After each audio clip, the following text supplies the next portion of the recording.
Mylimi broliai, sesės, sveikinu Jūs su Švento Pranciškaus Asyžiečio metais. Girdėjot, kad šie metai tokie paskirti yra Švento Pranciškaus gyvenimui, jo skelbimui apmąstyti, jo žiniai perduotai pasauliui, kuri labai plačiai išsiskleidė per visą pasaulį įvairiausiais būdais, bažnyčioje ir ne tik bažnyčioje, mene ir visokiuose judėjimuose ir panašiai.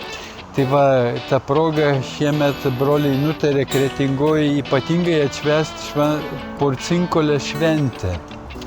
Kas čia per šventę atvyksit ir sužinosit, o to šventės programoje daugybė visokių dalykų. Ir aš, aišku, kaip visada agituosiu Jūs šiandien už tai, kad dalyvautumėt tokioj ypatingoje misijoje. Išeisim, kaip sakant, į pagonių kiemą, skelbti Evangelijos, liudyti Kristų, kaip darė Pranciškus su broliais.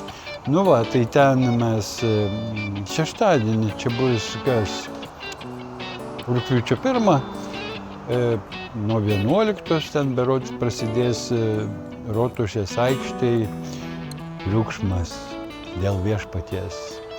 Nu va, gali būti, kad jausimės labai vieniši ir priešiškoje aplinkoje, tai laukiam palaikymo, maldos užtarimo ir gal kokią vieną kitą dušelę išgirs, pasieks Dievo žodis ir bus išgelbėta. Tai dangui džiaugsimės prisiminę tos atlaidus.